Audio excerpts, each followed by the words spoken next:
অবিলম্বে গ্রেপ্তার করুন।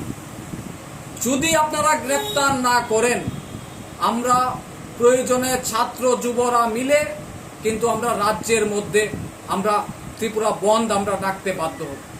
আমরা এখনো ডেট ফাইনাল করিনি, আমরা 48 ঘন্টা সময় দিচ্ছি। 48 ঘন্টার মধ্যে যদি পুলিশ প্রশাসন ইনভেস্টিগেশন না করে, আমরা কিন্তু 24 ঘন্টার বন্ধ রাখবো। সারা ত্রিপুরা স্তব্ধ করে দেব। আমাদের প্রিয় নেতাকে নিয়ে এই সমস্ত ব্লুপ্রিন্ট করা হবে, হত্যার ছক করা হবে, আমরা ছেড়ে কথা বলবো।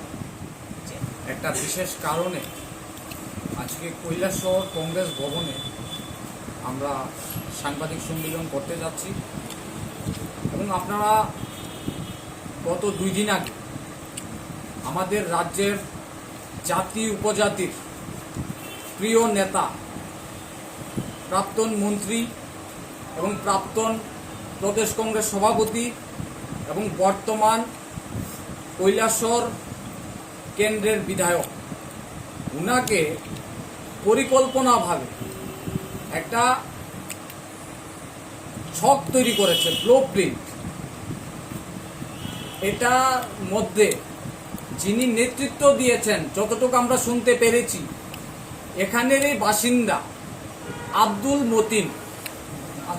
আব্দুল মান্নান, উনার নেতৃত্বে একটা ব্লুপ্রিন্ট আমাদের রাজ্যের জাতি উপজাতির প্রিয় নেতাকে, বিরোধী সিনহাকে হত্যা করার জন্য একটা পরিকল্পনা নিয়েছি। আমরা তার তীব্রভাবে নিন্দা জানাচ্ছি এবং আমরা বলতে চাই যে যারাই এই সমস্ত কাজের সাথে যুক্ত, তাদেরকে অবিলম্বে গ্রেপ্তার করা হোক। কে বা কারা এইগুলির সাথে মদত দিচ্ছে? এই রাজ্যে মাননীয় মুখ্যমন্ত্রী প্রফেসর ডক্টর মানিক সাহাজি বলেছেন মাফিয়া মুক্ত ত্রিপুরা। এই জায়গার মধ্যে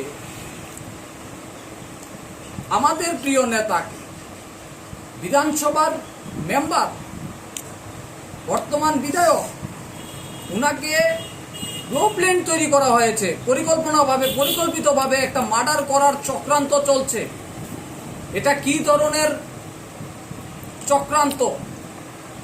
এখন পর্যন্ত কেন গ্রেপ্তার করা হয়নি এবং সেটার সাথে কারা জড়িত আছে এবং কার মদতে এইটা হয়েছে, আমরা জবাব চাই। রাজ্যের